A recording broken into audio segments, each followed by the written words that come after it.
Welcome to my channel. Él intentó cerrar mi cuenta bancaria. No vino a pedirme dinero, no a pedir prestado, ni siquiera a robar. En silencio, entró a la sucursal.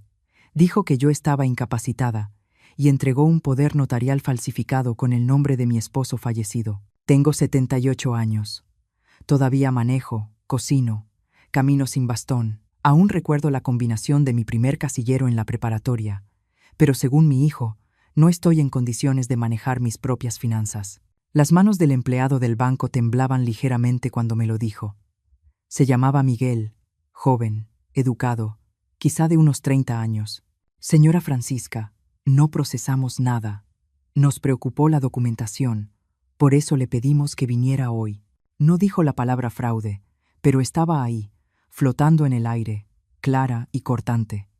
Me senté en esa silla rígida de cuero frente a su escritorio y me quedé mirando el formulario. Todos los campos estaban llenos. Mi nombre, mi dirección, mi fecha de nacimiento, la firma falsificada, una carta médica adjunta, también falsa, que decía que yo padecía demencia en etapa temprana. Podía ver el sello del notario borroso en la parte inferior y el nombre al final. Tomás Medina, mi hijo. No dije nada durante mucho tiempo. Miguel me miraba de reojo, como esperando un colapso, un llanto o quizá una explicación. Pero yo solo me quedé ahí, recordando al niño con las rodillas raspadas que una vez lloró porque tiré una pieza de Lego rota. No podía soportar soltar nada, ni siquiera lo que él mismo había arruinado. Levanté la vista y miré a Miguel. ¿Hay algo que tenga que firmar? Él parpadeó. Señora, para cancelar todo acceso, revocar cualquier autorización previa y bloquearlo de todo aquello que él crea que tiene derecho. Miguel abrió un cajón despacio, sacó una carpeta y la deslizó sobre la mesa. Estos formularios sirven para eso, y marcaremos su cuenta de forma permanente. Tomé la pluma y firmé cada línea con una mano más firme de lo que esperaba. Cuando terminé, me recosté un poco en la silla y miré por la ventana. El tráfico avanzaba como siempre, lento y perezoso. Pasó un autobús lleno de niños de escuela. Me pregunté si alguna de sus madres habría sido traicionada alguna vez por sus propios hijos. No tiene que pasar por esto sola, señora Francisca, dijo Miguel con cuidado. Le sonreí, no con amabilidad exagerada ni con amargura, sino de manera serena. No estoy sola. Tengo una nieta que me trae flores los martes, y ahora tengo sus formularios. Parecía que quería decir algo más, pero no lo hizo. Me levanté, acomodé mi abrigo y salí de la sucursal sin mirar atrás. El sol estaba cálido, demasiado cálido para octubre. Me subí a mi coche y me quedé sentada un minuto antes de girar la llave. El sobre seguía en mi bolso, el que contenía los documentos que Tomás había intentado presentar. Saqué el sobre y lo sostuve sobre mis piernas. Luego encendí el coche, manejé directo a casa y abrí el cajón con llave donde guardaba cada cheque cancelado que alguna vez le escribí. La lista era larga. El primer cheque que le hice a Tomás fue 120 pesos. Tenía 17 años y su equipo de fútbol necesitaba calcetas iguales. Primero se lo pidió a su padre, en voz baja, educado, y cuando Raúl, mi esposo, dijo que no, Tomás vino conmigo con esos ojos grandes y cafés y el discurso sobre el espíritu de equipo y verse presentables. Se lo di en efectivo, pero escribí el cheque para recordarme a mí misma dónde había empezado todo. El segundo fue para la universidad, luego la renta, luego su boda, luego un calentador de agua nuevo, luego terapia, luego el divorcio. Siguió y siguió. Un patrón tan lento y constante que me tomó décadas ver la pendiente por la que me había ido deslizando. Esa mañana, después del banco, extendí todos los papeles sobre la mesa del comedor. No había sacado la vajilla buena en años, pero ahora la mesa estaba cubierta de orilla a orilla con documentos. 43 cheques cancelados, 8 transferencias electrónicas, 4 poderes notariales que me hizo firmar por si acaso, y 2 pólizas de seguro de vida con su nombre como único beneficiario. No lloré. Ni siquiera sentí enojo. Solo me sentí cansada. Me preparé un té, me senté y abrí una libreta, del mismo tipo que usaba cuando Raúl y yo llevábamos la ferretería. Escribí todo lo que Tomás había recibido de mí en los últimos 20 años, punto por punto, línea por línea. El total me revolvió el estómago.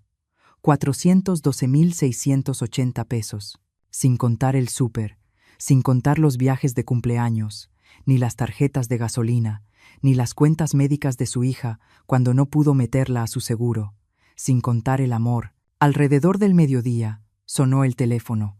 Su nombre apareció en la pantalla. Me quedé mirándolo mientras vibraba. 5 timbres. Buzón de voz. Luego llegó el mensaje. Hola mamá. Solo quería saber cómo estabas. Quería avisarte que dejé unos papeles en el banco la semana pasada. Por si pasa algo, puede que te llamen. Nada grave. Solo rutina. Llámame cuando puedas. Rutina. Así lo llamó. Intentar quitarme mi dinero, mi nombre, mis derechos.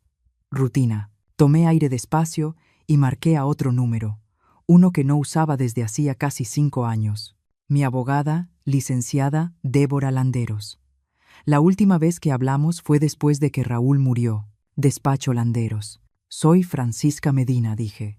Necesito cambiar mi testamento. No preguntó por qué. Solo dijo, venga hoy por la tarde. Libero la agenda. Me vestí con cuidado. Nada demasiado formal, solo algo que dijera que sabía lo que estaba haciendo. Mi falda de lana azul marino, los aretes de perla que Raúl me regaló en nuestro aniversario número 25, los mismos que Tomás una vez dijo que se veían fuera de lugar en alguien sin plan de retiro. En la oficina, Débora escuchó sin interrumpir. Tomó notas. Alzó una ceja cuando le conté de los documentos falsificados. ¿Quiere presentar cargos?, preguntó. No dije. Todavía no. Ella asintió. Pero quiere revocar todos los poderes anteriores y sacarlo del testamento. Y añadí, quiero crear un fideicomiso para mi nieta, Emilia. La pluma de Débora se detuvo sobre la hoja. ¿Está segura? Estoy segura, dije. Es la única que todavía me llama porque quiere, no porque necesita algo. Pasamos la siguiente hora revisando documentos. Firmé cada uno sin dudar. Cuando terminamos, salí a la calle. Me quedé de pie en la banqueta y miré el cielo. El aire se sentía distinto, más ligero, como si algo se hubiera movido. Luego saqué el teléfono. Busqué el nombre de Tomás y lo bloqueé. Pudo haberlo tenido todo. No mi dinero, sino mi confianza. Ahora no tenía ninguna de las dos. El silencio, después de bloquear el número de tu propio hijo, no es paz. Es otra cosa. Un zumbido bajo, como debajo del piso. Lo oyes cuando el refrigerador se apaga, cuando el grifo deja de gotear, cuando toda la casa exhala y se da cuenta de que ya no está esperando a nadie que cruce la puerta. Esa noche no pude dormir, no por nervios, sino por recuerdos. Me quedé en la cama con la lámpara encendida, mirando la misma grieta en el techo que Raúl siempre juró que iba a arreglar. Tomás fue mi único hijo. Hubo un tiempo en que no podía decir eso sin sentir orgullo. Lo cargué durante un invierno tan duro que el aliento se congelaba en las ventanas por dentro de la casa. Di a luz sin anestesia, porque el hospital estaba lleno. Atendí la caja registradora con los puntos todavía frescos, solo para que el negocio siguiera funcionando. Y salió listo, encantador, de esos muchachos que podrían venderle arena a un hombre que se está ahogando. Recuerdo la primera vez que me mintió, algo pequeño, tonto, sobre una excursión escolar. Le creí porque quería creerle. Ahí empezó todo. Aprendió que mi fe era más fácil de pedir prestada que el dinero. A la mañana siguiente, preparé café y llamé al banco, no a la sucursal, sino a la oficina central. Pedí hablar con el departamento de fraudes. Me comunicaron con un hombre llamado Ricardo Hernández. Tranquilo, profesional, con una voz de alguien que había manejado problemas mucho más grandes que el mío. Quiero reportar un intento de fraude financiero, dije. El nombre de la persona es Tomás Medina, mi hijo. Pude oír cómo tomaba aire después de eso. Sutil, pero ahí estaba. Señora Medina, dijo con cuidado. ¿Ya se levantó un reporte policial? Todavía no respondí. Por ahora, lo estoy manejando de forma privada. Entiendo. Podemos poner una alerta de fraude en su perfil y también le recomiendo contactar a las agencias de crédito. ¿Desea ayuda con eso? Sí, dije. Y también quiero crear una restricción. Ningún cambio en mis cuentas sin que yo esté presente en persona, con identificación oficial con foto. Y me refiero a identificación con foto, no a una nota de alguien diciendo que olvidé mi propio nombre. Ricardo estuvo de acuerdo. Fue amable. sin charla innecesaria, sin lástima. Después de eso, sí llamé a la policía. No para levantar una denuncia, todavía no, sino para documentar la falsificación. Una mujer llamada oficial Brígida tomó los datos. Fue directa, eficiente. En un momento preguntó, ¿se siente insegura, señora? No dije. Solo me siento terminada.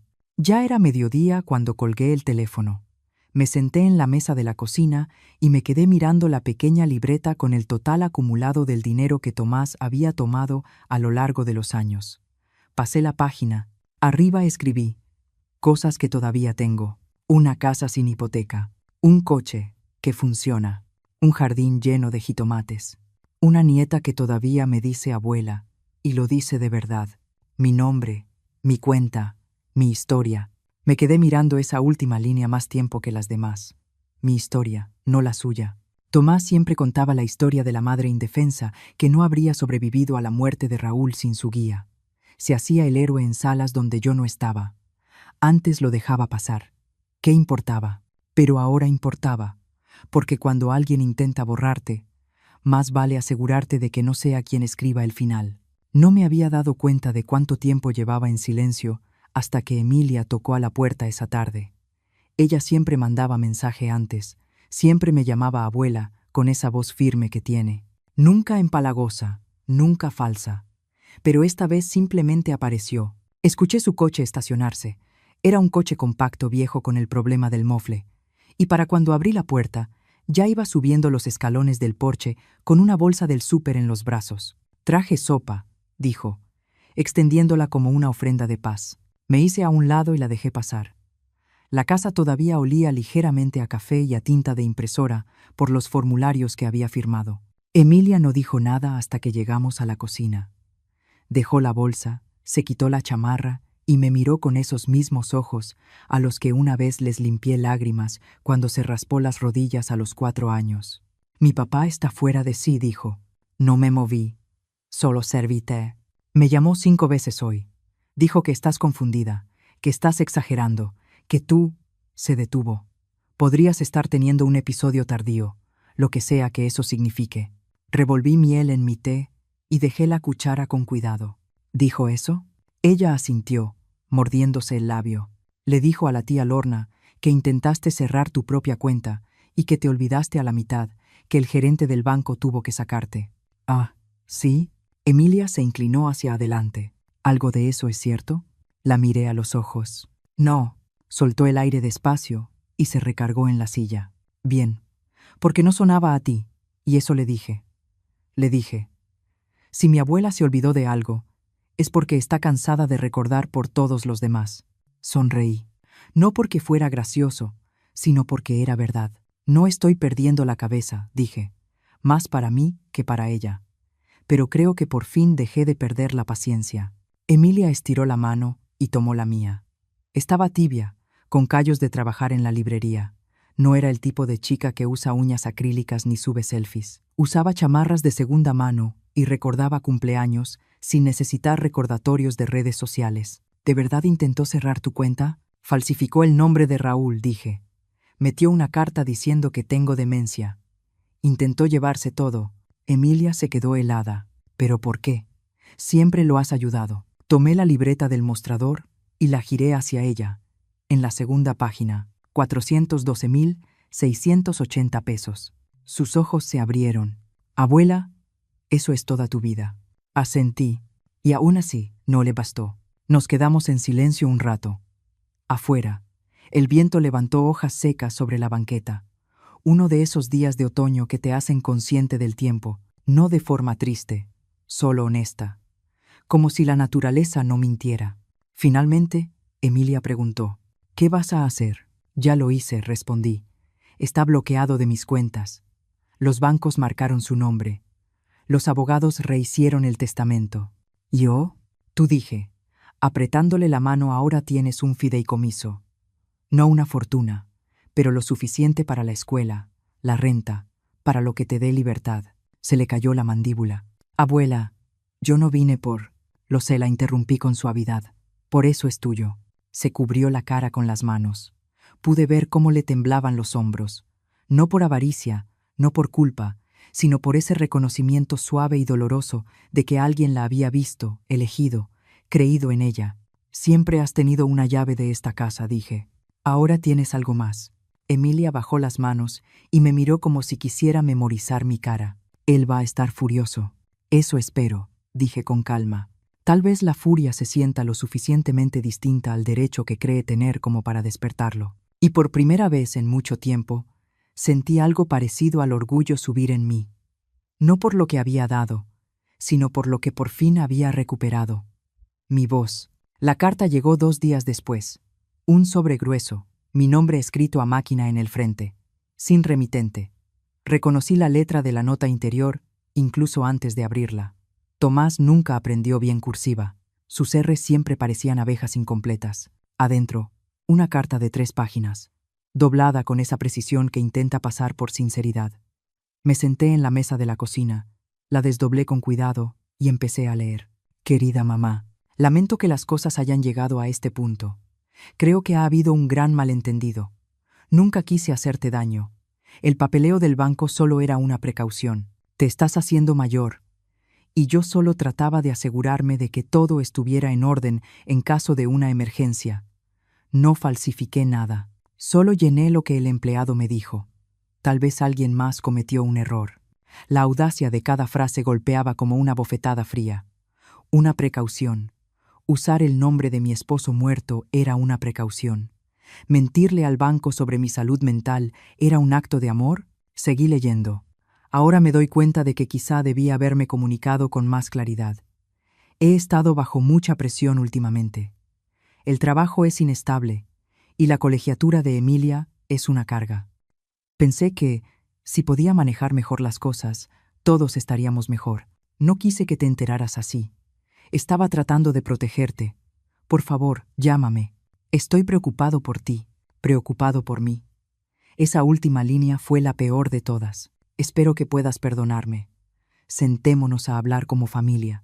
Doblé la carta despacio, luego la rompí a la mitad, y luego otra vez, y otra, hasta que los pedazos fueron demasiado pequeños para cargar significado. No necesitaba una reunión familiar. Necesitaba la verdad. Ese mismo día, el banco confirmó el último paso del traspaso del fideicomiso. Débora llamó para decir que el papeleo estaba finalizado, todo cerrado. A Emilia se le notificaría oficialmente dentro de la semana. Lo hiciste bien, dijo. Y lo hiciste limpio. Le agradecí. Colgué y me quedé mirando la ventana durante un buen rato. El granado del jardín se había puesto rojo, terco y brillante, como una verdad que ya no cabe en la sombra. Octubre siempre volvía a las cosas honestas, las despojaba hasta dejarlas en lo que realmente eran. Esa tarde, Emilia volvió a pasar. Esta vez no tocó, llamó desde el coche y dijo: «Estoy afuera, traje el súper». No mencionó el fideicomiso, no dijo una palabra sobre el dinero. Solo hicimos quesadillas a la parrilla, comimos en la cocina con la ventana abierta y escuchamos las hojas raspar la banqueta. A la mitad de la comida, dijo: «Mi papá está tratando de hacerme sentir culpable». Asentí. Me imaginé. Dice que estoy tomando partido. ¿Lo estás? Me miró, clara, sin titubeos. No. Estoy eligiendo la verdad. Es diferente. Extendí la mano y le toqué la muñeca. Bien. Emilia guardó silencio un rato y luego dijo: «Me va a odiar». No respondí. «Te va a culpar. Es distinto. El odio requiere esfuerzo. Él nunca ha trabajado tan duro por nadie». Se rió. Breve, cortante, pero sin amargura. «Estás más fría de lo que recordaba». No dije, solo por fin lo suficientemente cálida conmigo misma. Esa noche, después de que se fue, me senté en la sala y saqué el álbum de fotos que no abría desde hacía años. Ahí estábamos, Raúl, Tomás y yo, en otro tiempo. Un tiempo en el que el amor no llevaba contabilidad, en el que los abrazos no eran deudas. Dejé el álbum abierto a mi lado mientras me quedé dormida en el sillón. Quería recordar dónde empezamos para no olvidar nunca lo lejos que había llegado. La primera llamada llegó a las 7:42 de la mañana siguiente. Reconocí el número. No era Tomás, sino su esposa, Evelyn. No hablábamos desde hacía más de un año. La última vez fue en Pascua, cuando dejó un pastel comprado con una nota que decía: «Estamos saturados. Los queremos». Apenas subió los escalones. Su perfume duró más que ella. Esta vez no esperó al buzón de voz. «Francisca». «Hola», dijo, con voz cortante, rápida. «Creo que tenemos que hablar». Yo seguía en bata, sosteniendo una taza de té que ya se había enfriado. Caminé hacia la ventana y miré la calle tranquila. «¿Sobre qué?», suspiró, de ese modo teatral. «No quiero estar en medio de lo que sea que esté pasando entre tú y Tomás, pero estás complicando mucho las cosas». «No he hecho ni una sola llamada», dije. «Él es el que está desesperado». Lo ignoró. Emilia nos contó lo del fideicomiso. ¿De verdad te parece justo ponerla en contra de su padre de esta manera? Es una niña. Tiene 24 años, dije con calma. Una niña emocionalmente. No está lista para cargar con ese tipo de responsabilidad financiera, y manda el mensaje equivocado. ¿Qué mensaje preferirías?, pregunté. ¿Que robar es un valor familiar? Hubo una pausa. Sé que estás molesta, dijo Evelyn, con la voz ya fría, pero esto todavía se puede arreglar. En silencio. No hay necesidad de involucrar abogados, si tan solo te sentaras a hablar con Tomás. Ya lo hice, interrumpí. En mi mente me senté con cada versión de él que he conocido. El niño que lloró cuando se le murió su pez dorado. El adolescente que mintió sobre reprobar química. El hombre que me pidió dinero por debajo del agua porque su orgullo no soportaba un trabajo de verdad. Y decidí que esa versión ya había cumplido su ciclo. Siempre tuviste un gusto por el drama, no dije. Solo dejé de tenerle miedo al silencio. Lo intentó una vez más. Es tu hijo. Sé exactamente lo que es. Terminé la llamada y dejé el teléfono con cuidado sobre la mesa, como si pudiera quemar la madera si no era delicada. 10 minutos después, Tomás llamó otra vez. Luego una vez más. No contesté. A las 11, manejé al centro comunitario, no para inscribirme en nada, solo para sentarme. Lo habían remodelado hacía unos años, con ventanales altos y pisos pulidos. Todo olía ligeramente a limpiador de limón. Me senté en una banca frente al salón de la biblioteca y observé a 2 mujeres mayores jugar cartas al otro lado del pasillo. Una llevaba una sudadera que decía: «Imperturbable desde el 53». Sonreí sin querer. Después de un rato, una mujer que no conocía se sentó a mi lado. Cuerpo delgado, abrigo elegante, manos cruzadas con cuidado sobre el regazo. «¿Viene al taller de sucesiones?», preguntó. Negué con la cabeza. «Solo a visitar fantasmas», asintió despacio. «Yo también». No dijimos mucho después de eso, pero se sintió bien. No ser necesaria, no ser suplicada ni culpabilizada, solo existir sin agenda. De camino a casa, pasé por la oficina de correos. Mi buzón estaba casi vacío. Un folleto de cupones, un anuncio de inversiones para el retiro y un sobre azul pálido sin remitente. Dentro había una tarjeta, sin mensaje, solo una foto de un niño pequeño sosteniendo una nave de Lego, una Polaroid de 1988, en la parte de atrás, con mi letra. La primera gran construcción de Tommy. No dejaba que nadie la tocara. La tarjeta estaba doblada, aplanada y vuelta a doblar. Tenía marcas como una carta vieja que alguien no logra tirar. Manejé de regreso con la tarjeta en el asiento del copiloto, mirándola de reojo como si fuera a explicarme algo, pero no lo hizo. Había construido algo una vez con piezas de las que estaba orgulloso, y ahora, todos estos años después, estaba intentando desarmar lo que no era suyo, pero no se lo iba a permitir. Ya no. El domingo llegó silencioso. De ese silencio que antes significaba algo en este pueblo, campanas de iglesia, café lento, vecinos en sus jardines, ahora solo significaba que no había llamadas de números desconocidos y una excusa menos para ignorar el silencio. Saqué mi té al porche. El aire tenía ese filo frío que trae octubre cuando quiere recordarte lo que viene. Me ajusté el chal alrededor de los hombros y observé al mundo despertarse despacio. Un corredor, una ardilla, el hijo del vecino arrastrando su bote de basura con una rueda rota. Y entonces apareció un coche que reconocí. El de Tomás. No el Corolla oxidado que manejaba antes. No. Este era el modelo más nuevo, gris, elegante, con un plan de pagos que probablemente yo había financiado. No se estacionó, dejó el motor encendido. Luego se bajó, se acomodó el saco y subió los escalones con esa calma lenta y ensayada que usaba en las reuniones. La que decía: ya decidí cómo termina esta conversación. Yo no me moví. Se detuvo a menos de 1 metro, con las manos en los bolsillos del abrigo. Mamá dijo: no devuelves mis llamadas. No. Asintió como si yo hubiera confirmado algo. Quería hablar en persona. Dien sorbo à mité. Sé que las cosas se malentendieron, dijo. Falsificaste una carta. Su mandíbula se tensó. No es así como yo lo diría. Levanté las cejas. Pensé que teníamos un acuerdo, continuó. Que yo ayudaría a manejar tus asuntos. No te estás haciendo precisamente más joven. Lo miré, ahí de pie, como un hombre que creía que la edad era un argumento. ¿Crees que he vivido 78 años solo para olvidar quién soy? Mamá, vamos, no hagas esto más difícil de lo que es. No, dije con calma. Tú ya lo hiciste difícil. Yo solo dejé de fingir que no lo era. Se movió. La brisa tironeó de su abrigo. Entonces ya está. Me cortas después de todo lo que he hecho. Lo miré un largo segundo. ¿Exactamente qué has hecho por mí, Tomás? Nombra una sola cosa que no haya sido transaccional. Abrió la boca. La cerró. Emilia es la que llama, la que viene, la que pregunta cómo estoy sin pedir nada a cambio. Es solo una niña. Es el doble de hombre de lo que tú has sido. Eso cayó. Lo vi. No como una bofetada, ni siquiera como crueldad, sino como verdad. De esa que arde porque encaja. Necesitaba ayuda, dijo por fin. No sabía cómo pedirla. No pediste. Robaste. Nos quedamos ahí un momento más, los dos envueltos en nuestro propio silencio terco. Entonces dijo: la gente va a hablar. Que hablen. Ella se va a arrepentir. Ya verás, añadió. Emilia, cuando el dinero la arruine. Me puse de pie. ¿Quieres que crea que ella va a fracasar porque tú lo habrías hecho? Tomás parpadeó. Te di más que dinero, dije.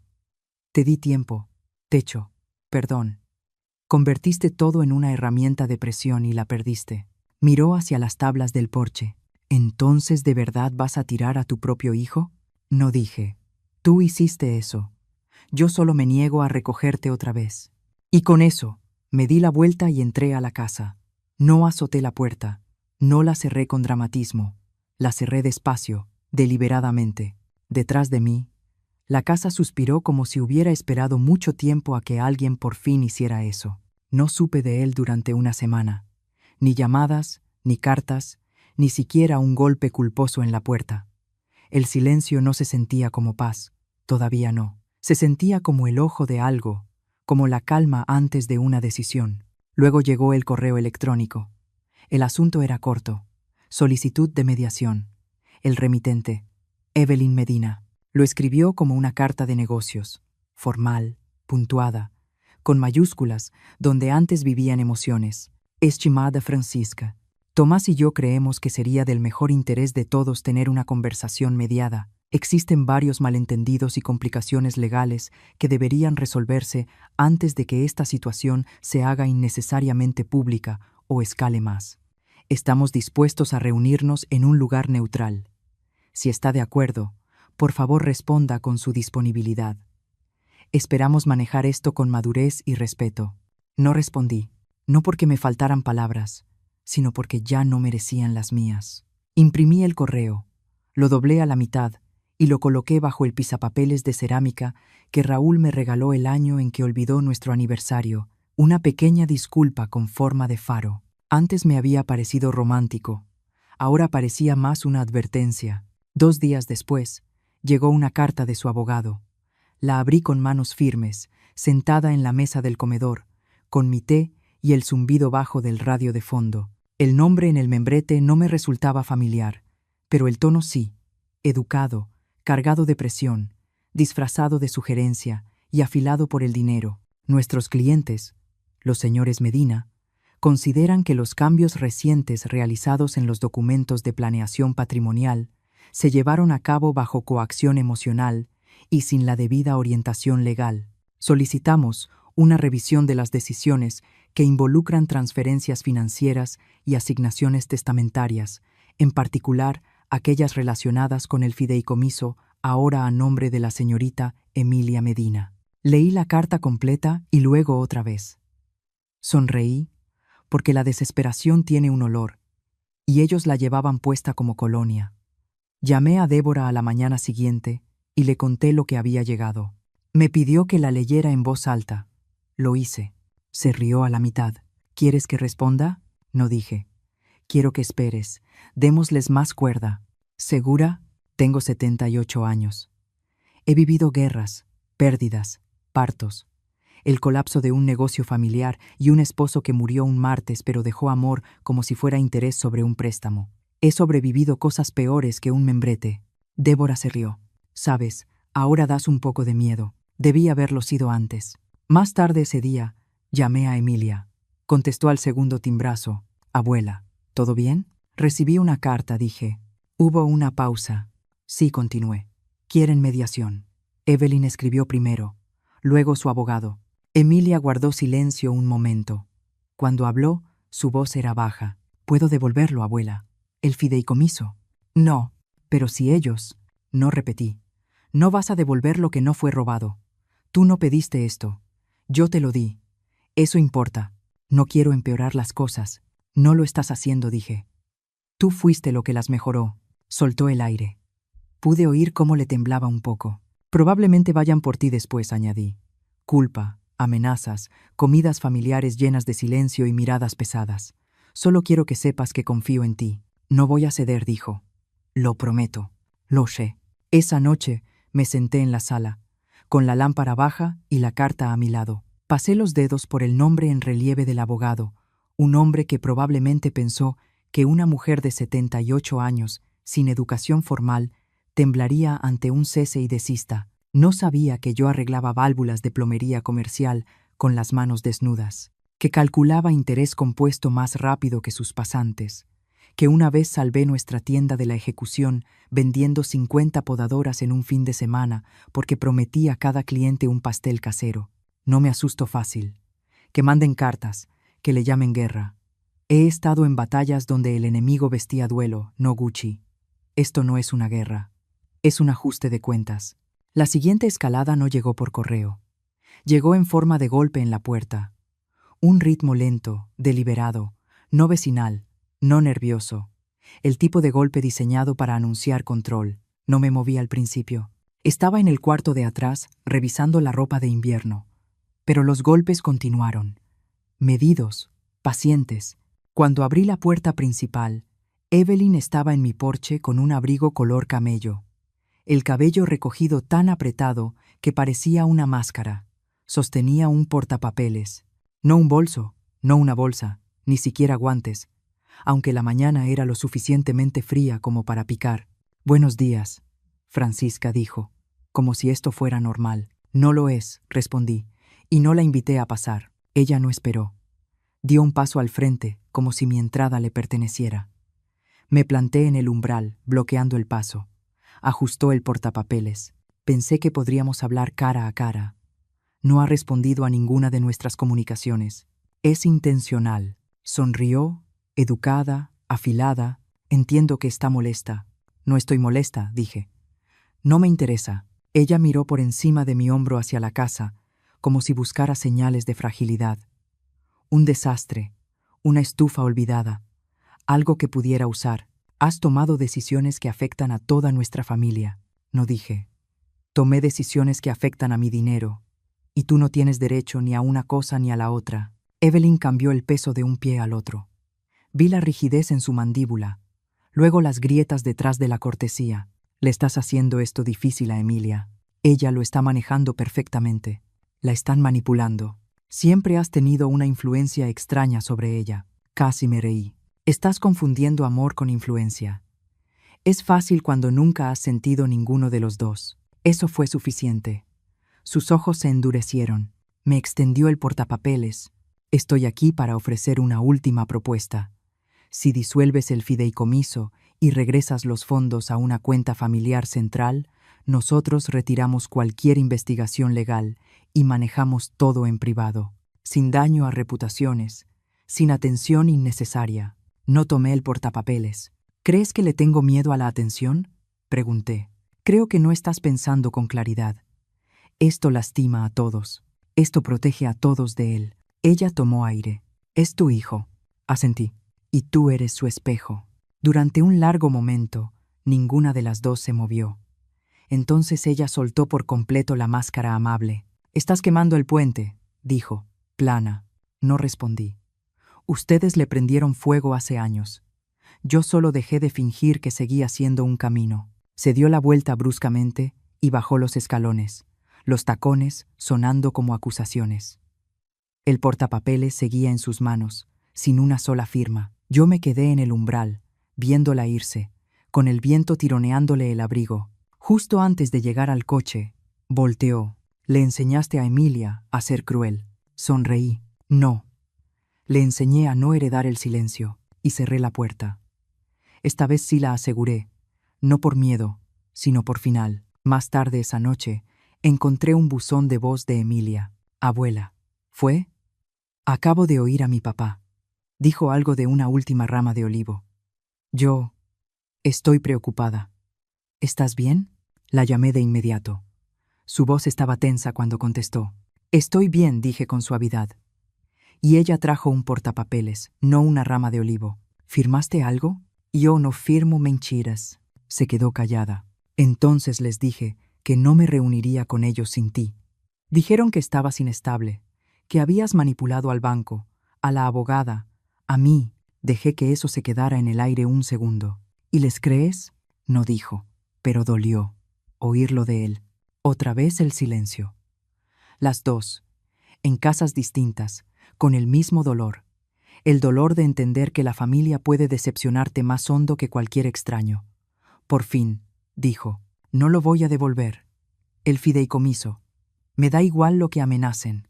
Lo sé», susurré. «Y te creo, porque Emilia, con toda su juventud, había heredado algo que yo casi había olvidado que tenía para transmitir.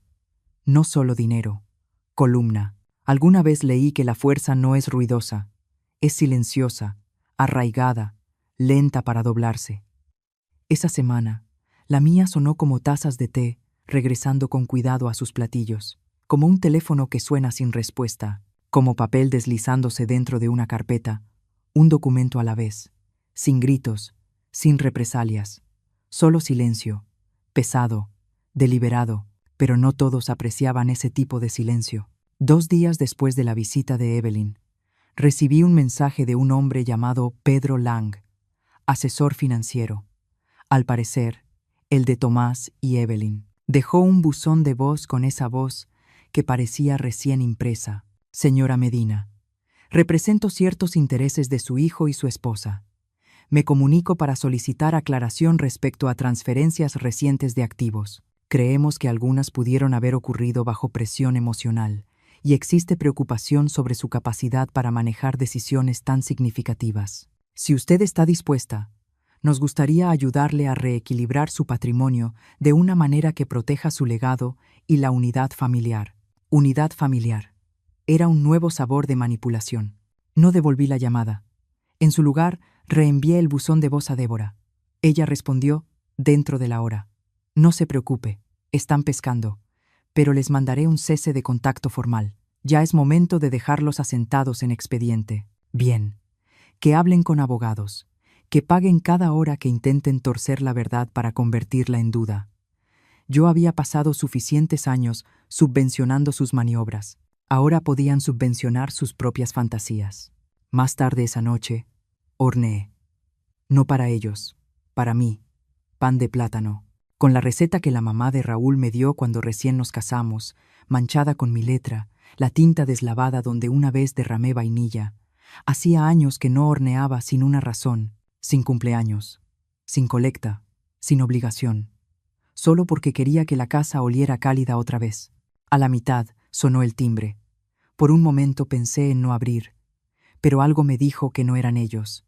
Abrí la puerta y era Emilia. Traía un montón de papeles en los brazos, los hombros encogidos, los ojos cansados. «¿Interrumpo?». «Solo al pandié». «Pasa». Nos sentamos en la cocina, el horno zumbando detrás. Ella puso los papeles sobre la mesa impresiones, estados de cuenta, correos. No los leí, solo la miré a ella. Creo que están escarbando, dijo, tratando de encontrar algo contra mí. Evelyn me preguntó si ya había usado el dinero del fideicomiso. No he tocado ni un peso. Pero dijo que si llego a gastarlo en renta, me van a acusar de mal uso de activos. No tienen acceso, dije. Lo están intentando, susurró. Están llamando, preguntando cosas en mi trabajo. Mi asesor dijo que incluso contactaron la oficina de cobros de la universidad. Están esperando que tú te quiebres. Emilia bajó la mirada.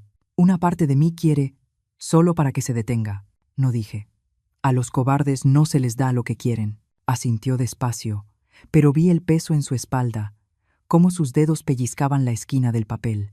No me ven como persona, dijo, solo como una pieza de ajedrez. Ellos no ven a nadie como persona, respondí. Solo como un medio. Me levanté y serví té. Ella tomó el suyo con miel. Siempre lo hacía. Recordé la primera vez que le di una taza así. Tenía 8 años, con fiebre. Me senté a su lado toda la noche, leyéndole cuentos viejos, hasta que se durmió con la cabeza en mi regazo. Ellos habían olvidado que esa niña existía. Yo no, y nunca lo haría. Cuando el pan de plátano estuvo listo, nos comimos 2 rebanadas cada una, calientes, sin platos, solo servilletas y manos. Después ya no hablamos de dinero, ni de leyes, ni de tácticas. Hablamos de libros, del que ella estaba leyendo, del que yo tenía pendiente, de los que Raúl nunca devolvió a la biblioteca. Cuando se fue, me abrazó fuerte, y luego susurró, «Estoy orgullosa de ti». Esas palabras se me metieron como agua en tierra seca. Después de que se fue, me quedé en el umbral un buen rato, cerrando mi chal, mirando la noche. Mi hijo andaba por ahí, furioso, sintiéndose con derecho, planeando, pero aquí adentro solo había paz y pan de plátano. Yo creí que se retirarían, que después de la carta del abogado, después del silencio, después de la puerta de la que Evelyn se alejó, se les acabaría el impulso, el valor, pero la gente como ellos no se retira, cambian de táctica. La siguiente llamada no fue para mí, fue a la iglesia.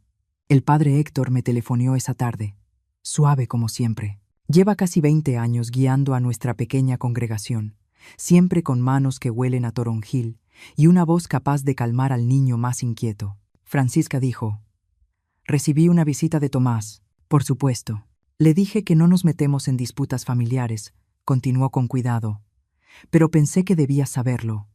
Se veía preocupado». Casi me reí. «Preocupado por mi alma, preocupado por tu salud», dijo en voz baja. Quería saber si yo había notado alguna señal.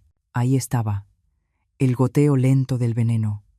No pudieron conseguir mi dinero por medio de bancos ni abogados, así que ahora lo intentarían por la duda, por la reputación, por los susurros en las esquinas de lugares donde antes yo me sentía a salvo. «Gracias por decírmelo», dije. El padre Héctor hizo una pausa. «Francisca, yo te conozco, y sé cómo se ve la fortaleza. Si necesitas que hable con alguien, con el obispo, con la mesa directiva, lo haré». «No hace falta», dije. «Que se queden con la duda». Más tarde esa semana, en la comida comunitaria del miércoles, lo vi, unas cuantas miradas que se apartaban rápido, 2 parejas susurrando junto al perchero, cosas leves, sutiles, pero yo conozco la forma de una historia antes de que se cuente. Alguien ya había empezado a hablar. No me moví. Serví puré de papa en platos de papel y le pregunté a doña May por su nueva cadera como si nada hubiera cambiado, porque nada había cambiado. Que crean que soy frágil, que den vueltas como buitres bien vestidos. No iban a encontrar banquete aquí. Esa noche, después de la iglesia, me llegó un mensaje de texto de Emilia. «Están diciendo que estás mal, que el fideicomiso fue un error, que yo te obligué». Le respondí simple. «Yo confío en ti, ellos no importan». Pero yo sabía que a ella sí le importaba. Emilia siempre creyó en la justicia, en que la verdad gana si la dices lo suficientemente fuerte. Todavía no entendía que hay gente que solo oye lo que le conviene. Al día siguiente decidí responder, no con cartas, no con abogados, ni siquiera con palabras. Llamé a la biblioteca local. «Hola», dije, «quisiera apartar el salón comunitario para el próximo miércoles en la noche, para una lectura. ¿Una lectura?, repitió la mujer al teléfono. Sí. ¿Un testimonio personal? Familia, finanzas, límites, una reflexión pública. Titubeo. ¿Es para un club de lectura? No dije. Es para cualquiera a quien le hayan dicho que ya está demasiado viejo para importar. Apartó el salón. Imprimí 20 volantes en la impresora de mi casa. Blanco y negro, sencillos. Miércoles, 7 de la noche. Francisca Medina. Un relato en voz baja. Entrada libre. Para todos. Dejé 5 en la cafetería, 2 en la florería. Le di uno a el padre Héctor. ¿Esto es lo que creo que es?, preguntó. Sonreí. No venganza, solo verdad, porque yo ya no iba a susurrar. No otra vez. Habían intentado ahogarme en lo callado, usar mi edad, mi duelo, mi soledad como arma. Que vayan a esa biblioteca la próxima semana, que se sienten en sillas plegables y finjan que no se incomodan. Yo iba a contar mi historia y esta vez tendrían que escuchar. Las sillas plegables ya estaban a la mitad cuando llegué. Me sorprendió. No solo la cantidad de gente, sino el tipo. Mujeres de la iglesia, un hombre de la ferretería, al que no veía desde hacía más de una década, 2 muchachas jóvenes que no reconocí, con libretas sobre las piernas, y al fondo, cerca de la salida, de pie con los brazos cruzados y la postura rígida, estaba Evelyn, no Tomás. Claro que no Tomás, la había mandado a ella, como siempre, la vocera, el escudo, la máscara. Caminé al frente del salón con mis notas en una mano y un termo de té en la otra. No estaba nerviosa. Esa sensación ya había quedado atrás, en algún punto entre su primera traición y mi último perdón. Esto no era un show, era una declaración.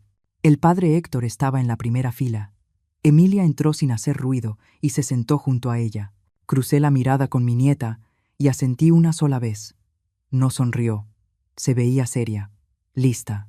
Bien. Gracias a todos por venir, empecé.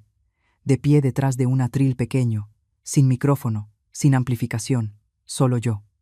Mi nombre es Francisca Medina. He vivido en este pueblo desde que tenía 21 años. Llevé una ferretería con mi esposo, crié a un solo hijo, pagué mis impuestos, mantuve una cocina limpia y enterré a más amigos de los que quisiera contar. Hice una pausa. No estoy enferma, no estoy senil. No soy frágil, pero estoy cansada del silencio, de la manipulación, de la forma en que la gente trata a las mujeres mayores como si fueran fotos deslavadas, fáciles de ignorar, a menos que necesiten algo sentimental. Algunas cabezas asintieron. Alguien se sonó la nariz en la segunda fila. Vine esta noche a contar una historia. Mi historia, la que están torciendo y susurrando por este pueblo en cafeterías y entre bancas del coro. Vine a corregir el registro. Abrí mi libreta, pero no leí. Hablé desde la memoria, desde el hueso. Les conté del documento falsificado, de Tomás entrando al banco para declararme incapaz, de la carta con el nombre muerto de Raúl al pie, de las llamadas, las amenazas, las sugerencias resbalosas de abogados diciendo que yo ya había perdido contacto con la realidad. No lloré, no grité, solo dije la verdad, línea por línea, como clavos en madera. Les hablé del fideicomiso, de cómo lo creé para Emilia, porque era la única que venía sin pedir, la única que se quedaba sin condiciones. Y entonces miré directo a Evelyn. Ella me dijo que yo estaba destruyendo a la familia. Yo dije, ¿pero cómo llamas a una familia que solo se sostiene con miedo y obligación? ¿De verdad eso vale la pena salvarlo? Evelyn no parpadeó, pero sus dedos apretaron el bolso. Bien. No estoy pidiendo lástima.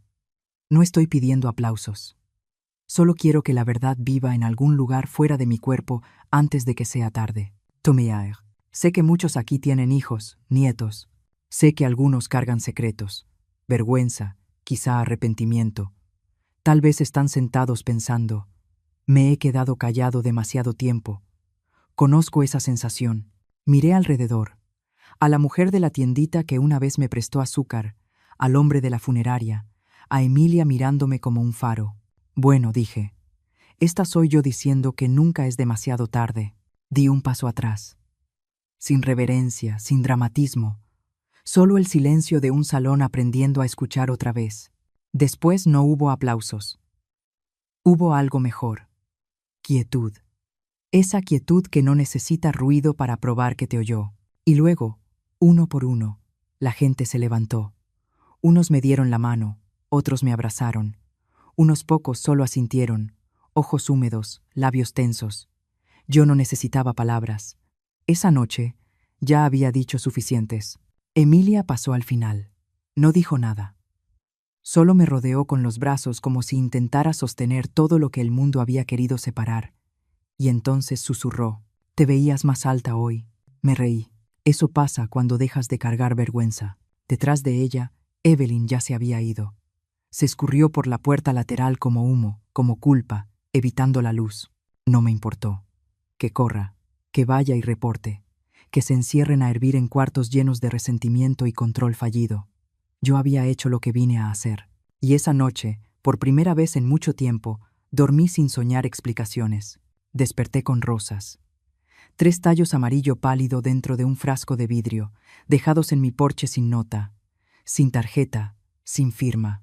Solo las flores colocadas con cuidado junto a la puerta, como un agradecimiento que no necesitaba rastrearse. Supe que venían de alguien que había estado ahí, de alguien que escuchó. Adentro, el hervidor silbó.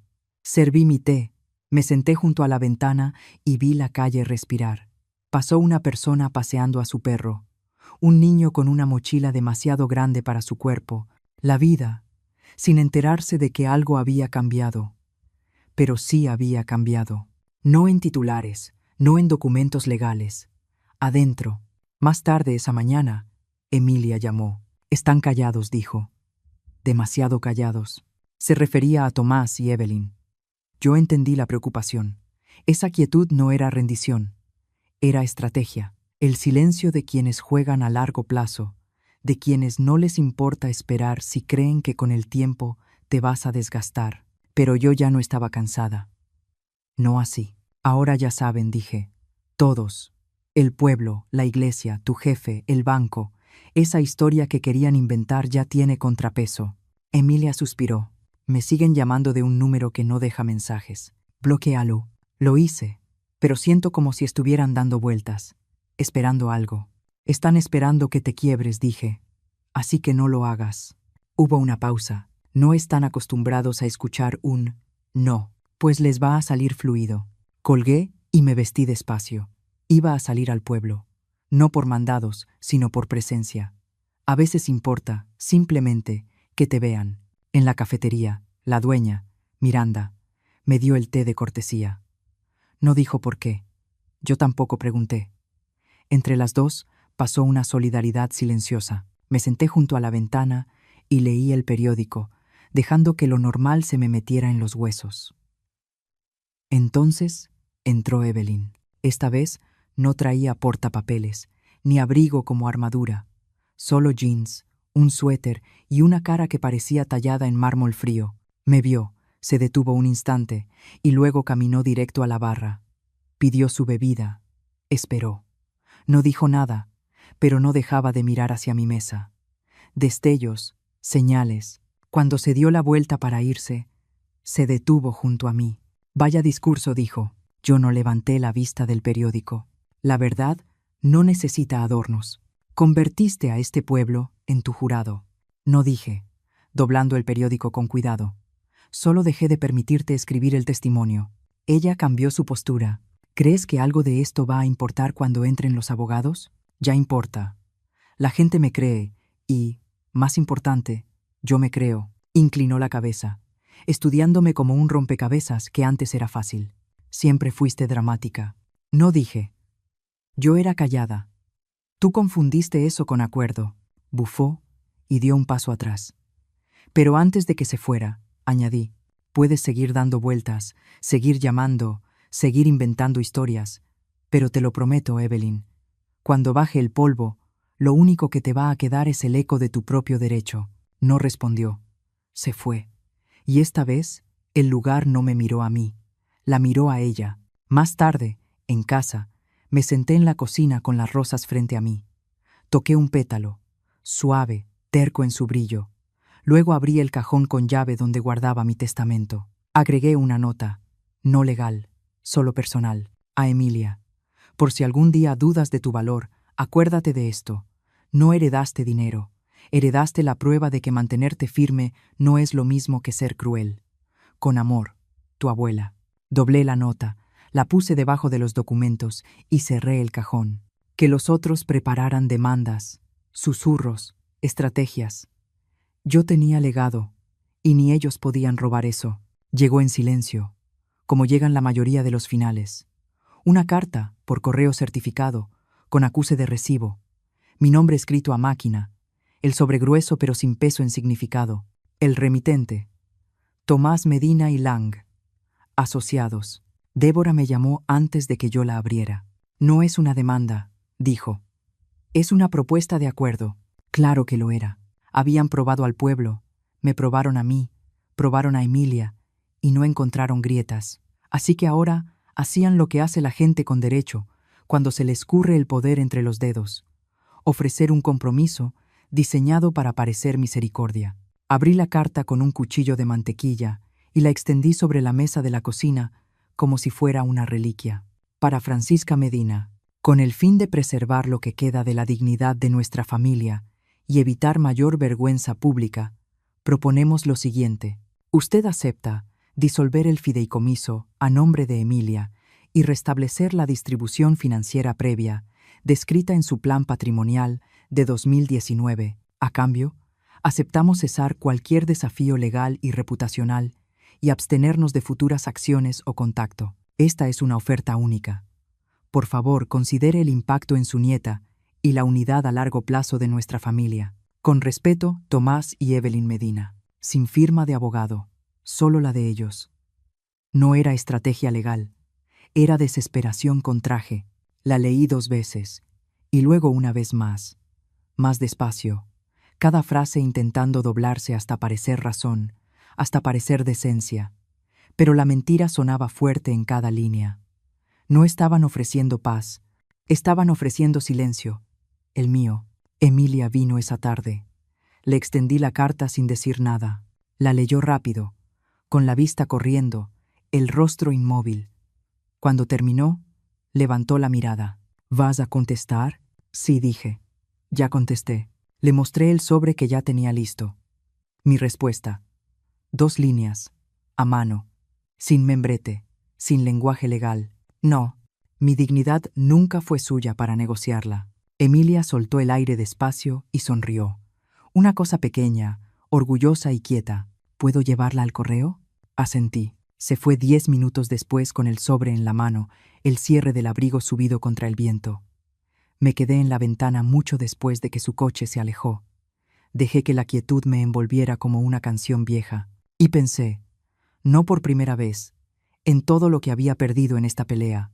No el dinero, no los años, la ilusión, la idea de que amor y lealtad siempre vienen en paquete, que si das lo suficiente, explicas lo suficiente, esperas lo suficiente, la gente se convierte en quien tú esperabas. No pasa. A veces se vuelven versiones más ruidosas de lo peor de sí mismos.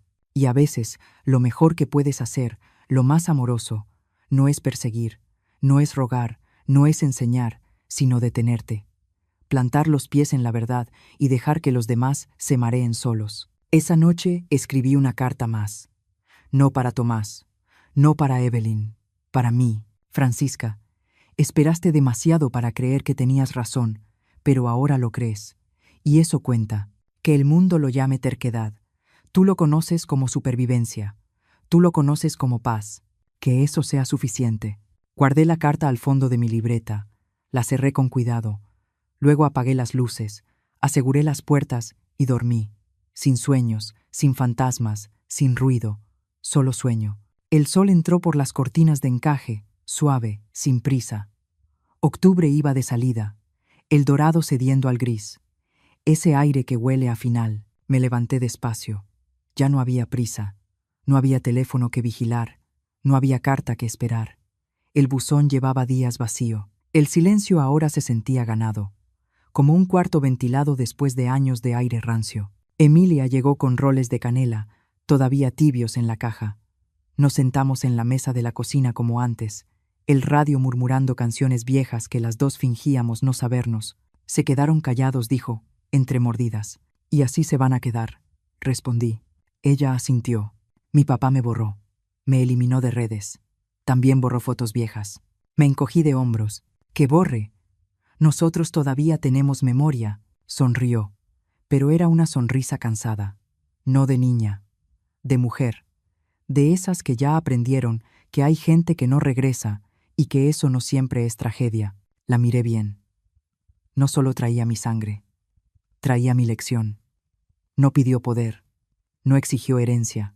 Pero cuando tuvo la oportunidad de dar un paso al frente, de tomar la verdad y sostenerla firme, lo hizo sin temblar, sin disculparse. Eso es legado. No propiedades, no activos, no nombres en escrituras. Valor. Antes de irse, preguntó, ¿te arrepientes de algo? Lo pensé un momento y negué con la cabeza. No dije, pero me arrepiento de haber tardado tanto en dejar de justificarlo. Emilia se inclinó y me besó la coronilla. Te amo, Dio. Lo sé, respondí. Salió a la mañana, el olor a canela todavía en el aire. La vi alejarse y sentí que algo se acomodaba. No un final, sino un acuerdo. Como el polvo eligiendo por fin el suelo, esa tarde escribí una última cosa. Una línea corta en la última página de mi libreta. Que el silencio que elegiste sea la paz que ellos nunca te dieron. Cerré la libreta y la guardé en el cajón de arriba con lo demás. El testamento, el fideicomiso, los documentos que una vez intentaron quitarme. Todo seguía aquí. Todo seguía siendo mío. Me preparé una taza de té y me senté junto a la ventana. El jacaranda del jardín ya había soltado casi todas sus hojas. Quedaban pocas, pero las que quedaban se aferraban como si lo sintieran de verdad, igual que yo. Y si llegaste hasta aquí, leyendo, escuchando, asintiendo con las partes que dolieron, quizá esta historia también era para ti. Quizá necesitabas que alguien lo dijera primero. No le debes tu silencio a nadie. No le debes tu perdón a nadie si viene encadenado al miedo. Y sobre todo, no eres demasiado vieja, demasiado pequeña, ni demasiado tarde para proteger lo que es tuyo.